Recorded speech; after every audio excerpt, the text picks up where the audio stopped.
Hello guys, welcome back to front foot official. और आज हमारे साथ एक बहुत ही स्पेशल गेस्ट हैं, शशांक याग्निक भैया।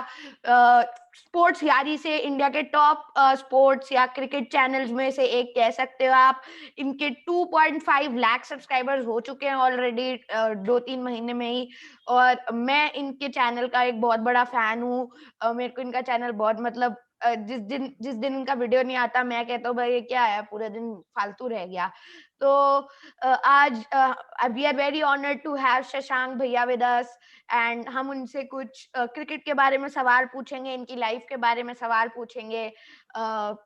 तो शुरू करते हैं। एंड शशांक भैया, आप अपना एक छोटा सा इंट्रोडक्शन दे सकते हैं, आपकी लाइफ कैसी रही है एंड आपने क्या मतलब कैसे आप मीडिया की जर्नी में गए हो।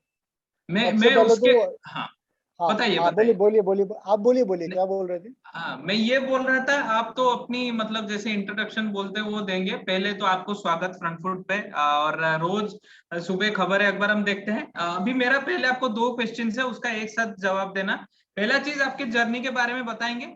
और आप मुझे ये बताएं कि कितना डिफिकल्ट था कि मतलब इंडिया में बोले या फिर मैक्सिमम ऐसा होता है कि हम अपने पैशन को नहीं फॉलो करते। मतलब हम कोई इंजीनियर बन जाता है, कोई डॉक्टर बन जाता है, बहुत कम लोग होते हैं जो जर्नलिज्म की पढ़ाई करते हैं या फिर जो स्पोर्ट्स को प्यार करते हैं। उनके लिए आपका मैसेज क्या होना चाहिए, how to follow the passion.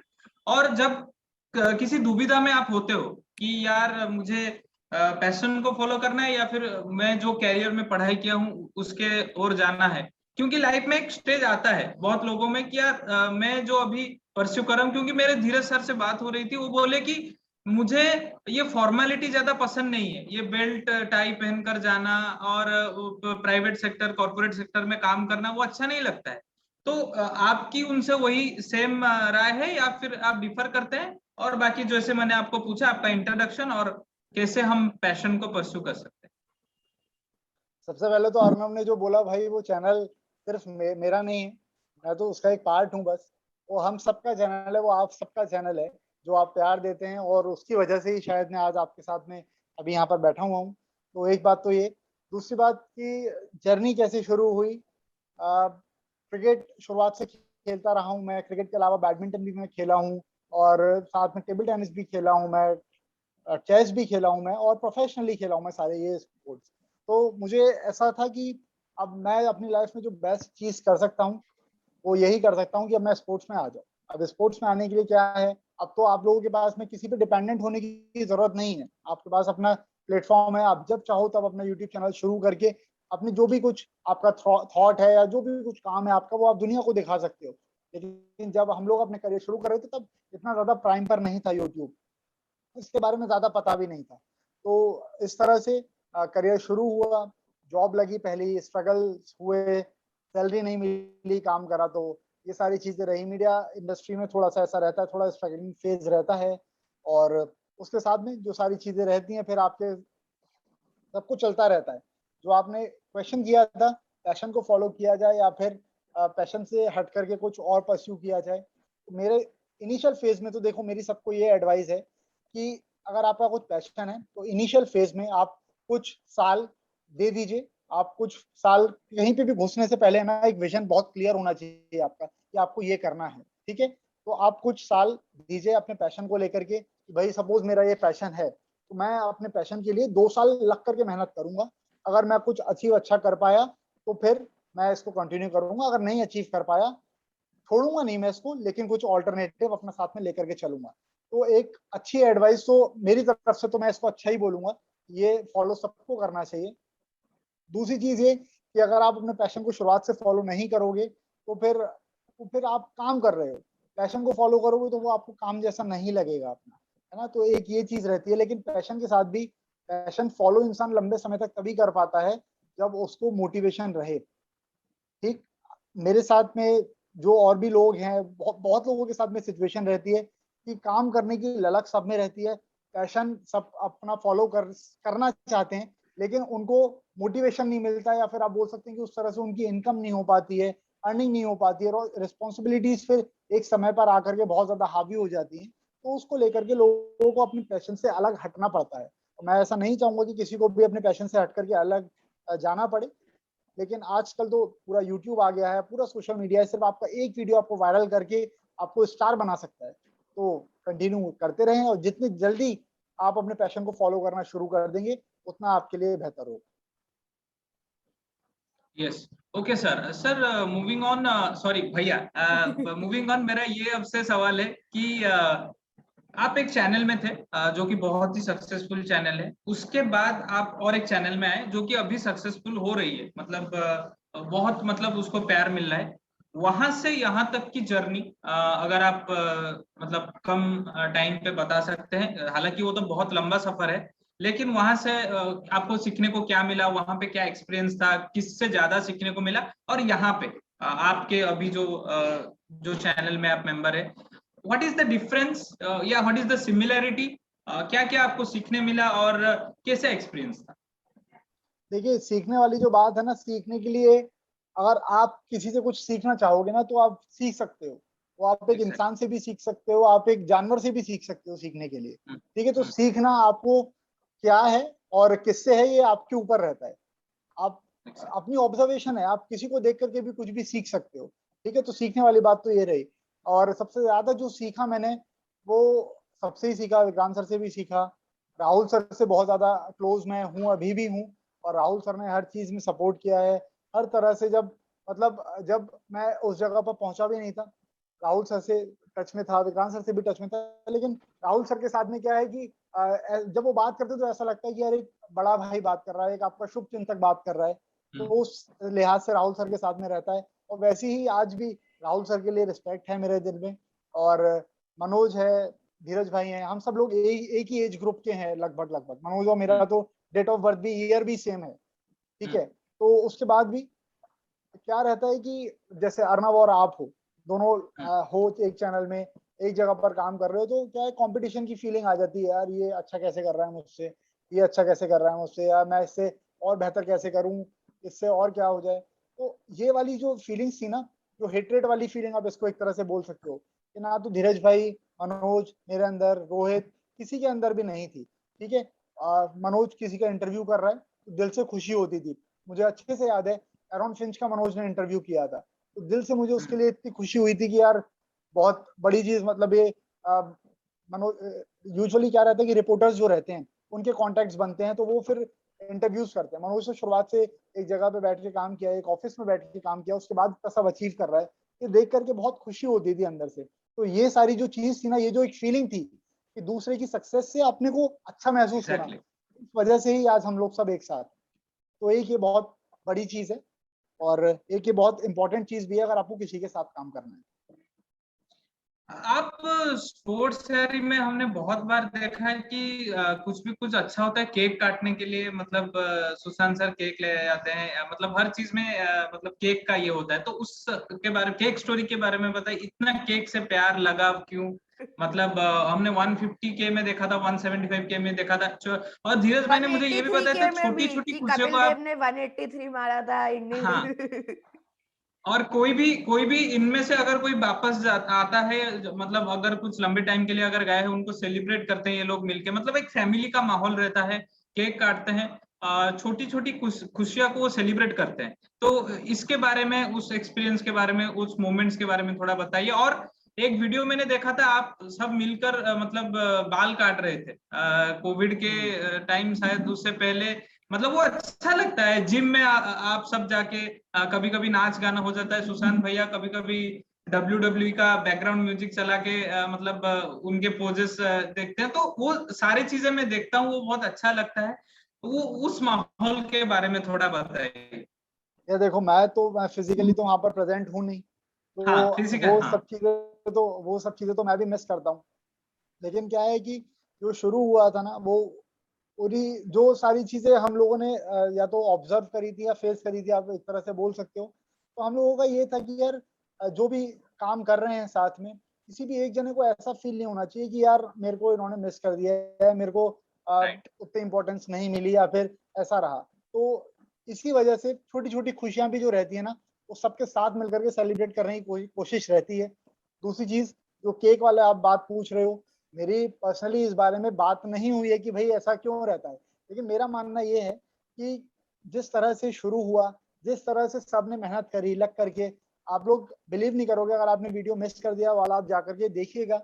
जो जर्नी का फर्स्ट पार्ट जो बताया है, वो फ्रैक्शन ऑफ सेकंड्स में डिसीजन हुए। आज बात हुई, करते हैं कुछ, और एक जो इन्वेस्टमेंट के साथ में जिस तरह से जो चीज शुरू हुई है, किसी के लिए भी आसान नहीं होती है वो, लेकिन बात करी, क्विक डिसीजंस। आज बात हुई, कल जाकर के जगह फाइनल हो गई, कहाँ पर काम करना है, अगले दिन जाकर के जगह देख रहे हैं, उसके अगले दिन फिर आकर के सेट किस तरह से बनवाना है, ये चीज हो गई। तो एक महीने के अंदर क्या से क्या हुआ, हम सब लोगों को भी कुछ नहीं पता। और जो सबकी मेहनत थी ना, जो सबकी डेडिकेशन थी, बस खाली उस वजह से जो छोटी छोटी खुशियां वहां पर रहती हैं, उन हर खुशी को सेलिब्रेट करते हैं वहां पर, ऐसा मुझे लगता है। एक्सीलेंट। आई थिंक आतिशमन भैया के नेट की कोई प्रॉब्लम हो रही है। तो जैसे अभी पता है हमें कि आगे काफी सारा क्रिकेट आना है। वर्ल्ड T20 है, इंडिया वर्सेस इंग्लैंड है, इंडिया वर्सेस श्रीलंका है, जो कोविड की वजह से 4 दिन पोस्टपोन हो गया है। तो मेरा आपसे ये सवाल था कि आपका पहले तो ये बताया हो कि इंडिया श्रीलंका में आपके की प्लेयर्स कौन है who you are watching out for India और श्रीलंका की सीरीज में। एंड इससे साथ मेरा एक और जॉइंट सवाल है कि आपका मतलब इंडिया वर्सेस श्रीलंका कोविड की वजह से पोस्टपोन हुआ है, तो आपका कोविड के लिए क्या है ऐसा, मतलब क्रिकेट कोविड को जो इफेक्ट कर रहा है उसमें आपके क्या व्यूज हैं कि कोविड अभी इंडिया इंग्लैंड को भी इफेक्ट करेगा या इंडिया श्रीलंका की बस 4 दिन के बाद और पोस्टपोन तो नहीं होगा, उसके बारे में। ये देखो, बायोसिक्योर बबल में तो सारी चीजें चल रही हैं, तो बायोसिक्योर बबल में रहते हुए भी कोविड केस आ रहे हैं, आप ये नहीं बोल सकते, क्योंकि इंग्लैंड से खेल करके आए हैं वो लोग, तो हो इसके सकता बारे है में कि एक और, पहले हमारे व्यूअर्स को जरा ये बताओ कि बायो बबल एग्जैक्टली होता क्या है, क्योंकि काफी लोग तो ये बोलते हैं कि बायो बबल है, बायो बबल है, बायो बबल है, बट उन्हें एग्जैक्टली ये नहीं पता होता कि बायो बबल होता क्या है। तो यही आप जरा बायो बताओ बबल कि बायो बबल एग्जैक्टली बायो है बायो क्या। बबल क्या होता है। देखो, अभी क्या होता है बायो बबल में, कि आप अभी एक रूम में बैठ करके बात कर रहे हो, है ना, तो आपका जो दायरा है, जो आप जहां पे मूव कर सकते हो, उसको बहुत ज्यादा लिमिटेड कर दिया जाता है, राइट। जो भी कुछ लोग आपको सर्व कर रहे हैं, चाहे वो फूड लेकर के आपके लिए आ रहे हो, या फिर कुछ भी अगर वो कर रहे हो, तो जो भी कुछ चीजें रहती हैं, वो लोग भी सब एक रिस्ट्रिक्टेड एरिया में रहते हैं, जो कि पूरी तरीके से सिक्योर्ड रहती है। सिक्योर्ड इन द सेंस कि जब वो लोग सब एंटर करते हैं उस जगह पे रहने के लिए, तो सबके टेस्ट होते हैं, रेगुलर बेसिस पर सब लोगों के टेस्ट होते हैं, और वहां पर वायरस के आने के चांसेस एकदम ना के बराबर हो जाते हैं। तो इसलिए बायोलॉजिकली सिक्योर्ड इन्वायरमेंट उसको बोला जाता है, इसको शॉर्ट में बायोसिक्योर इन्वायरमेंट बोलते हैं। तो ये वजह रहती है, बायोसिक्योर बबल इस चीज को बोला जाता है। जिस एरिया में आप रह रहे हैं वहां पे सारी चीजें लिमिटेड रहेंगी, आपका जो दायरा रहेगा मूव करने का वो लिमिटेड रहेगा, बहुत सारी रिस्ट्रिक्शंस के बीच में रहना पड़ेगा, जिससे कि कोई भी जना जो उस बायोसिक्योर बबल में है वो वायरस के कंटेंशन में ना आए। अब अच्छा और उसके बाद कोई जो आपके की प्लेयर कौन है जिनके लिए आप वॉच आउट कर रहे हो इंडिया श्रीलंका में। और प्लस मैंने इंडिया पूछा था श्रीलंका, कि और पोस्टपोन तो नहीं होगा इंडिया श्रीलंका, और इंडिया इंग्लैंड में कोविड का क्या इफेक्ट। अच्छा अर्नब अर्नब अर्नब, उससे मेरा और एक क्वेश्चन वहां पे ऐड कर दीजिए शशांक भैया से। शशांक भैया, आपको क्या रियली लगता है ये बायोसिक्योर बबल काम कर रहा है? मतलब क्या वो इतना इफेक्टिव है? मतलब ये हो रहा है लेकिन फिर भी कोविड के केसेस हम देख रहे हैं, और प्लेयर्स भी बाहर घूम रहे हैं, जैसे हमारे वाशिंगटन सुंदर हो गए, ऋषभ पंत हो गए, अश्विन हो गए, वो जाके विंबलडन या फिर वेम्बली स्टेडियम में फुटबॉल देख रहे हैं। आपको क्या रियली लगता है ये बायोसिक्योर बबल उतना सिक्योर है, या फिर रेस्ट्रिक्शंस कम किया जा जो रहा है, क्या प्लेयर्स, है? उन प्लेयर्स को अभी लीव दे रखी है, अभी उन लोगों को अभी छोड़ा हुआ है कि अभी आप लोग जाकर ये एंजॉय कर सकते हैं। लेकिन जब वो बायोसिक्योर बबल में एंटर होंगे, तब उनके प्रॉपर तरीके से टेस्टिंग की जाएगी, सारी चीजें एकदम एकदम जो बोला जाता है ना, कहीं पर भी रियायत नहीं बरती जाएगी। टेस्टिंग रेगुलर बेसिस पर होती है, तो प्लेयर कहीं बीच में भी कंटेंशन में तो नहीं आ गए। और आपने देखा आईपीएल के बीच में भी इतना बायोसिक्योर बबल था, लेकिन केसेस आए वहां पर। अब वो उसकी वजह यही थी कि किसी प्लेयर को इंजरी हुई, वो बाहर निकल करके गए, फिर वो आकर के दोबारा घुले मिले सबके साथ बातचीत हुई। जब वो एक बायोसिक्योर बबल से निकल करके बाहर जा रहे हैं, हालांकि इन्वायरमेंट प्रॉपर क्रिएट किया होगा, पीपी किट वगैरह भी सब पहनाई होगी, लेकिन फिर भी कहीं ना कहीं चूक हुई होगी, जिसके कारण वायरस बायोसिक्योर बबल में एंटर कर पाया। तो वो एंटर ना करे, इसका पूरी तरीके से ध्यान रखा जाता है, और बायोसिक्योर बबल सिक्योर्ड रहता है।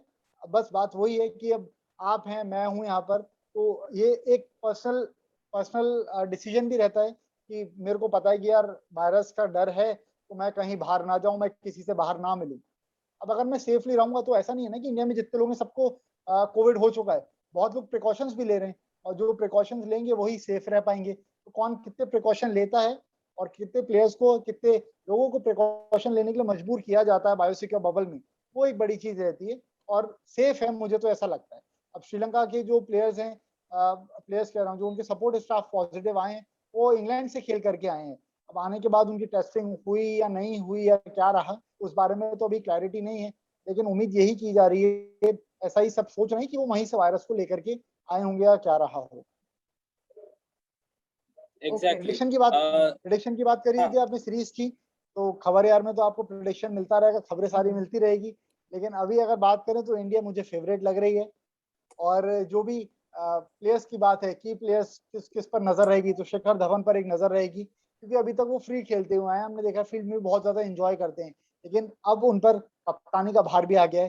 तो अब उस चीज के लिए वो अपने ऊपर प्रेशर लेंगे या उस चीज को एंजॉय करेंगे, ये चीज देखने वाली रहेगी। तो शिखर धवन पर नजर रहेगी, पृथ्वी शॉ के ऊपर नजर रहेगी, संजू सैमसन और ईशान किशन दोनों कंटेंशन में हैं। संजू सैमसन थोड़ा उनको ज्यादा मौके मिले हैं ईशान किशन के कंपैरिजन में, अगर आप देखेंगे तो, लेकिन ईशान किशन भी बहुत इंपैक्टफुल प्लेयर हैं। तो ईशान किशन, संजू सैमसन, शिखर धवन और पृथ्वी शॉ, ये 4 बल्लेबाज हो गए। चेतन सगारिया की किस तरह से गेंदबाजी हो रही है, दीपक चहर किस तरह से गेंदबाजी कर रहे हैं, उस पर भी मेरी नजर रहेगी। तो ये कुछ 7-8 प्लेयर्स हैं जिन पर मैं चाहूंगा कि अच्छा प्रदर्शन करें, क्योंकि T20 वर्ल्ड कप की जर्नी में ये हिस्सा हो सकते हैं अगर इनका प्रदर्शन अच्छा रहेगा तो।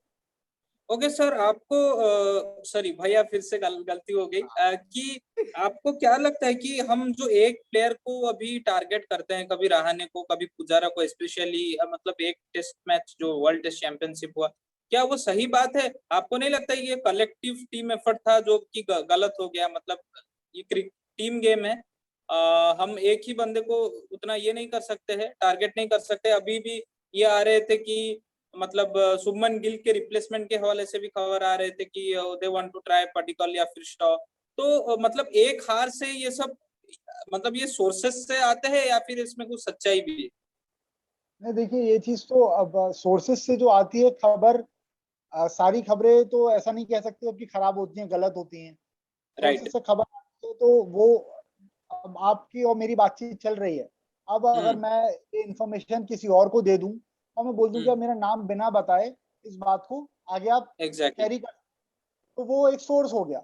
अब सोर्स मैं हूं लेकिन मेरा नाम उन्होंने नहीं बताया, राइट? तो इस तरह से सोर्सेस काम करते हैं। और सारे सोर्सेस मेरे ख्याल से ऐसा नहीं होता कि सब फालतू खबर है या फिर ऐसी खबर आ रही है, खबर प्रॉपर रहती है। जो आपने टारगेटिंग की बात करी, एक पर्टिकुलर प्लेयर को लेकर के टारगेट तब होता है जब लगातार लगातार लगातार वो जब फेल हो रहे हैं।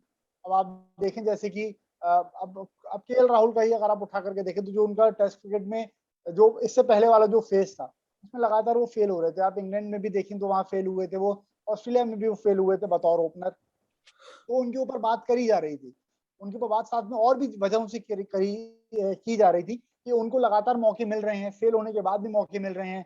पुजारा जैसे प्लेयर को आप केएल राहुल के लिए ड्रॉप कर रहे हैं। तो ये सारे पॉइंट्स रहते हैं, इन सारी वजह से बातचीत होती है। लेकिन सिर्फ एक परफॉर्मेंस के बेसिस पर किसी एक प्लेयर को टारगेट नहीं करना चाहिए, लेकिन अगर कंसिस्टेंटली रन नहीं बन रहे हैं तब उसके बारे में तो बात करना बनता है। ओके, अर्नब, आपको कुछ सवाल पूछना है या अभी मैं अपना नेक्स्ट सवाल पूछूं? आप अपना नेक्स्ट सवाल। ओके, तो मेरा अभी आपको नेक्स्ट ये सवाल है कि वर्ल्ड T20 जो आ रहा है अभी, वहां पे आईपीएल होगा, पिचेस के हवाले से आप क्या हमको मैसेज दे सकते हैं? पिचेस ड्राई होगी, हमको लो स्कोरिंग मैचेस देखने पड़ेंगे, आपको क्या लगता है? मतलब क्या इफेक्ट पड़ेगा? मतलब सब कॉन्टिनेंटल टीम्स कितने स्ट्रांग बन जाएंगी वहां पे? और डोंट यू थिंक मतलब मजा किरकिरा हो जाएगा अगर तुरंत आईपीएल के बाद वर्ल्ड T20 शुरू होगा? और या फिर ऐसा कि वो उतने गैप के टाइम पे ही पिचेस को सही कर देंगे और हमको अच्छा खासा रन चेज या रन देखने को मिलेगा? देखिए, एकदम फ्रेश पिचेस तो आपको आप उनको नहीं बोल पाएंगे, क्योंकि मैचेस उन पर लगातार खेले जा रहे हैं। पिचेस को मेंटेन करने के लिए भी प्रॉपर उस पर पानी डाला जाता है, थोड़ी ग्रास रखी जाती है पिच को इकट्ठा रखने के लिए, टूटे नहीं विकेट इसके लिए। तो उस तरह से तो यहाँ पर आपको पिचेस नहीं मिलेंगे। लेकिन उसके बाद भी जो आपने स्कोरिंग की बात करी, बहुत ज्यादा हाई स्कोरिंग मैचेस मैं एक्सपेक्ट नहीं कर रहा हूँ, क्योंकि आईपीएल हो रहा है। लेकिन पिचेस एकदम खराब होंगे आप ये भी नहीं कह सकते, क्योंकि जो ये आईपीएल से पिछला आईपीएल जो हुआ था, जो यूएई में हुआ था, वो भी लंबा टूर्नामेंट रहा था, और उसमें पिचेस को लेकर के कुछ ऐसी हमें दिक्कतें देखने के लिए नहीं मिली थी, राइट। तो अभी आप, ये तो आईपीएल का आधा ही फेज है, और फिर उसके बाद टी20 है। तो जैसा पिछला आईपीएल का टूर्नामेंट हुआ था, लगभग लगभग उसी तरह से पिचेस आपको देखने के लिए इस बार भी मिलेगी। आपने सब कॉन्टिनेंट टीम की बात करी, तो ऑब्वियसली सब कॉन्टिनेंट की टीम जो है उनको बेनिफिट रहेगा, उनके प्लेयर्स को बेनिफिट रहेगा। लेकिन साथ साथ आप ये भी देखें कि आईपीएल में बहुत सारे प्लेयर्स यहाँ से खेल करके जाएंगे, यहाँ की कंडीशंस जो है उनको पता रहेगा, प्लेयर्स को यहीं पर वो रहेंगे, तो उस लिहाज से बहुत ज्यादा डिफरेंस तो नहीं आ सकता, लेकिन स्पिनर्स का रोल ज्यादा हो जाएगा टी20 वर्ल्ड कप में, मुझे ऐसा लगता ओके। तो मेरे को आपसे एक सवाल था कि आपने बहुत क्रिकेट देखा है, आपकी है। फेवरेट मैंने बहुत नहीं देखा है, जितने आपने भी थोड़ा देखे ज्यादा हमसे देखा ज्यादा होगा। देखे। हाँ, हमसे ज्यादा देख। हाँ, तो आपकी पूरे मतलब जितना भी आपने क्रिकेट देखा उसमें आपकी favourite cricketing memory and worst cricket memory हमें जरा बताइए। मतलब कौन सा मैच ऐसा था जो आप इतना खुश हुए कि आप रात को मतलब सो ही नहीं पाए, और ऐसा मैच जो आप गम की वजह से नहीं सो पाए। नहीं देखिए, क्रिकेटिंग मेमोरी की बात करें अगर आप, तो सबसे जो मुझे याद है अभी तक, जो अब टी20 वर्ल्ड कप जो पहला भारत ने जीता था, उस समय तो मैं 7th क्लास में था, और उस समय मेरे एग्जाम्स भी चल रहे थे, लेकिन मैंने प्रॉपर उसको एंजॉय किया था। क्रिकेटिंग मेमोरीज तो बहुत सारी हैं। अब युवराज सिंह के 6 छक्के, लॉर्ड्स का विन मोहम्मद कैफ, है ना, और उसके साथ में 2011 वर्ल्ड कप जिस तरह से भारत ने जीता था, पाकिस्तान को जिस तरह से सेमीफाइनल में हराया था, तो ये सारी मेमोरीज तो बहुत सारी हैं, अच्छी मेमोरीज। अगर आप खराब मेमोरी की बात करेंगे तो वो एक है, और मैं उसको सबसे ऊपर रखता हूँ अगर आप खराब मेमोरीज के पॉइंट में देखेंगे तो, वो था 2003 का वर्ल्ड कप। किसी को कुछ एक्सपेक्टेशन नहीं थी भारत से कि इतना अच्छा प्रदर्शन कर जाएगी पूरी टीम। टीम ने बहुत शानदार प्रदर्शन किया, लेकिन आखिरी में जाकर के ऑस्ट्रेलिया के सिर्फ 2 विकेट हम आउट कर पाए थे, और उन्होंने जो बैटिंग करी थी, सचिन का विकेट जब गया था मुझे अच्छे से याद है, मैगरा की बॉल आई थी, सचिन ने पुल किया लेकिन बॉल खड़ी हो गई थी ऊपर। सचिन का जो विकेट गया था उसके बाद ऐसा लगने लगा था कि यार अब बड़ी सिचुएशन खराब हो गई है और अब नहीं जीत पाएंगे। उस समय तो मैं 11 साल का था सिर्फ, तो तब की मेमोरी मुझे अभी भी याद है। और लोएस्ट पॉइंट अगर आप कहेंगे तो मैंने वो ऑब्जर्व किया, और बहुत अच्छी मेमोरीज की बात करेंगे तो वो तो बहुत सारी हैं जो कि मैंने कुछ उनमें से बताई हैं। और आईसीसी ट्रॉफीज हम क्यों नहीं जीत पा रहे हैं भैया? मतलब 2013 से क्यों ऐसा हो रहा है? मतलब लक की फैक्टर है, या फिर मतलब हम उस दिन डिलीवर नहीं कर पाते, या फिर ऑपोजिशन हमको आउटप्ले कर देती है? क्या मसला रहा है? मतलब 2013 के बाद हम एक भी अभी तक नहीं जीते हैं, फाइनल सेमीफाइनल में हार जा रहे हैं। यार अब देखिए, पता है इसमें बहुत सारी बात हो जाती है। अब आप बात करते हैं क्रिकेट वगैरह की, जब आप बात करेंगे टीम स्पोर्ट की, तो फिर उसमें हार होती है तो फिर वो पूरी टीम की होती है ना।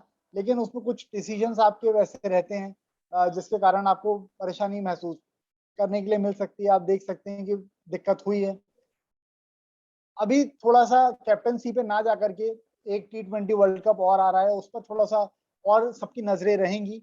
लेकिन ऑब्वियसली जब हार टीम की हो रही है और लगातार आईसीसी टूर्नामेंट्स में जाकर के टीम को हार मिल रही है, तो फिर उसके बाद कैप्टनसी पर तो क्वेश्चन उठता है। ठीक है, बहुत सारे कैप्टन आए, सौरव गांगुली रहे, उन्होंने भी अच्छा, उनके अंडर तो टीम बिल्डअप हुई।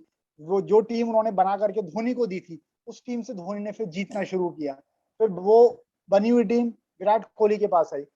बायलेटरल सीरीजेस में अच्छा प्रदर्शन होता है, लेकिन आईसीसी टूर्नामेंट में जाकर के एक जो विराट का लक है वो मेरे ख्याल से काम नहीं करता है। Okay okay. अर्नब, आपके कुछ एंडिंग क्वेश्चंस है? उसके बाद हम शो को रैप अप करेंगे, एक तो क्वेश्चन के बाद 5-7 मिनट में।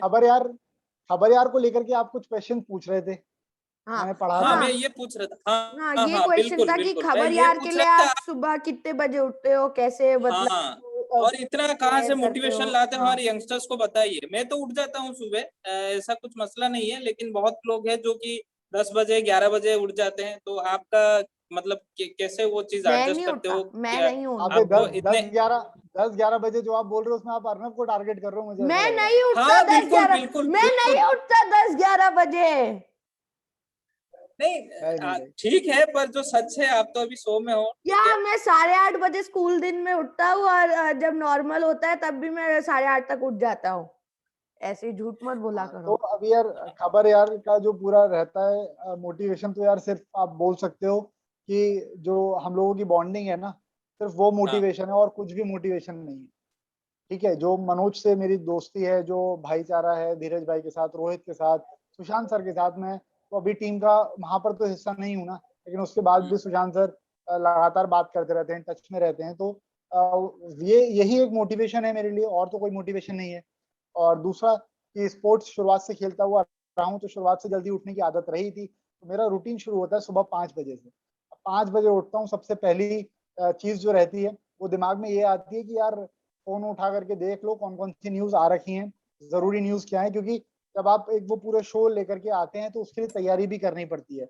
और वो तैयारी लगभग लगभग आप बोलेंगे तो 45 मिनट्स के आसपास की रहती है। अलग अलग सोर्सेज पर जाकर के, अलग अलग जगहों पर जाकर के खबरें सारी पहले एक डायरी में मैं नोट करता हूँ, पेन डाउन करता हूँ, फिर उसका एक ऑर्डर डिसाइड करता हूँ कि किस ऑर्डर में एक एक खबर बतानी है, रिलेवेंसी जिस खबर की ज्यादा है उसको कहाँ पर रखना है। तो ये सारी चीज रहती है। उसके बाद फिर वो वीडियो को मैं आगे कंटिन्यू करता हूँ। तो इस तरह से रहता है। तो सुबह 5 बजे रोज उठने का रहता है। जब खबर या सेगमेंट आता है तो 5 बजे रोज उठना रहता है। और उसके बाद फिर कोशिश ये रहती है कि काम जल्दी से कर लूँ। जो वीडियो रहता है दरअसल कुछ और भी काम वगैरह रहते हैं मुझे, मैं अभी भी बैडमिंटन खेलता हूँ, तो वो खेलने के लिए जाना होता है, इस वजह से मैं 7 बजे तक अपना वो वीडियो रेडी करके उसको अपलोड कर देता हूँ, ताकि वो 8 बजे सब आपको मिल पाए आसानी से। हाँ, और दूसरी बहुत बात जो मतलब आरतीश भाई बोल रहे थे कि मैं लेट उठता हूँ। पहली बात, हम्म। ये रोज मेरे को 7 बजे फोन कर देते हैं कि उठ जाओ, उठ हाँ जाओ, क्यों उठ जाओ। करता हूँ, अलार्म हूँ ना आपका, आपका मैं हाँ। अलार्म हूँ। मतलब मैंने आज सुबह 8:15 का अलार्म लगाया था। ये भाई साहब मेरे को पूरे 7:55 पे फोन कर देते हैं, गुड मॉर्निंग। मेरे का भाई क्या है ये? नहीं ये नहीं नहीं अरे यार, भाई ठीक है तुम आप लोग। अपने छोटे भाई जैसे हो, हाँ नहीं नहीं, अच्छा आप लोग लगता है जो बात करने के कर लिए। रहे हो, काम कर रहे हो, जिस तरह से कर रहे हो, जिस बॉन्डिंग के साथ काम कर रहे हो, बॉन्डिंग सबसे ज्यादा जरूरी रहती है। जो अभी आप लोग के बीच में एक रिलेशन है, उसको अच्छे से मेंटेन रखना लंबे समय तक, तभी लॉन्ग रन में दोनों को सक्सेस मिल पाएगी, है ना।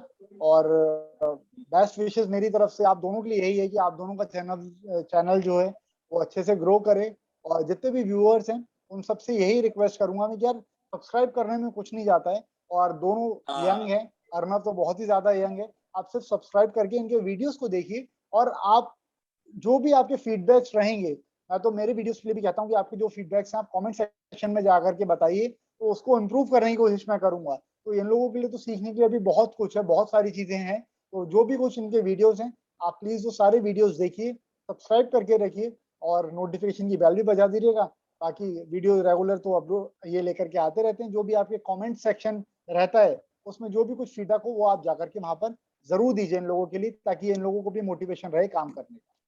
अच्छा अर्नब, हमारे जो टीम के अदर मेंबर से शशांक भाई का बोलो, थोड़ा उनको एक शाउट आउट जैसा दे दे, या फिर उनके लिए कुछ मैसेज दे दे। एक सक्षम जी है जो कि जर्नलिज्म करते हैं, अच्छा। तो मतलब हाँ वो आज आने वाले थे, लेकिन उनका कोई कुछ नेट का टेक्निकल मसला हुआ इसलिए डिफिकल्टीज नहीं हो आ गया। पाए। हाँ ओके। तो वो जर्नलिज्म करते हैं, वो धीरज भैया से भी उनकी बात हुई थी, मतलब जो उस टाइम पे जब वो आए थे। और यक्षित जी है जो कि एक चार्टर्ड अकाउंटेंट है। मतलब हमारा अगर आप अच्छा। टीम देखोगे तो वो डिफरेंट पार्ट ऑफ इंडिया से आते हैं। और हमारे और एक है गौरव अहिरे जी है, जो कि मतलब वो भी पुणे में रहते हैं, वो भी जॉब करते हैं। हम सब ट्विटर पे दोस्त बने हैं, आपको अगर मालूम होगा, मतलब ये तो तो शायद आपको मालूम नहीं होगा, हम ट्विटर पे दोस्त बने हैं, तो अब आप वहां से देखो ना, मिलकर हम। सोशल मीडिया की हाँ क्या पावर है कि एक उसने टीम खड़ी कर दी पूरी सामने ला करके, है ना। एग्जैक्टली। तो बस ये जितने भी आपके टीम मेंबर्स हैं सबको बहुत बहुत थैंक्स मेरा। और बस यही है मेरी विशेष सबके लिए कि आप लोग बहुत अच्छे से काम कर पाएं, और अच्छे से आप लोग का जो चैनल है वो ग्रो हो। अभी तो सिर्फ आप लोग का फोकस मेरे ख्याल से काम करने के ऊपर रहेगा, लेकिन जब काम आप लोग का एग्जैक्टली। सबका अच्छा रहेगा, सारी चीजें होंगी, तो फिर सारे बेनिफिट्स भी आप सब लोगों को मिलेंगे। काम अच्छे से करते रहिए, लॉयल रहिए। जो आपके ऐसे ऊपर के लोग हैं उनकी रिस्पेक्ट करिए, जो आपसे नीचे के लोग हैं आप उनकी भी रिस्पेक्ट करिए। कभी उनको ये महसूस नहीं होना चाहिए कि वो आप लोगों के सबॉर्डिनेट्स हैं, वो आप लोगों से नीचे हैं, एग्जैक्टली। है ना। अपने बराबर का समझ करके उनके साथ काम करेंगे, तो वो भी पूरी डेडिकेशन के साथ आपके लिए काम करेंगे। ओके तो अर्नब, आप इजाजत ले लीजिए और हाँ, रैप अप कीजिए। हाँ, thank you Shashank sir for Shashank भैया फॉर हमारे शो पे आने के लिए, चैनल पे आने के लिए। तो थैंक यू, और आप सबको अगले वीडियो में मिलते हैं। बहुत अच्छा लगा हमें शशांक भैया से बात करके। आप अपने कमेंट बहुत अच्छा सेक्शन लगा में यार, बहुत अच्छा लगा। आप अपने कमेंट थैंक्स सेक्शन में अलॉट यार। फीडबैक दो, सब दो, और आपको अगले वीडियो में मिलते हैं। Goodbye everyone.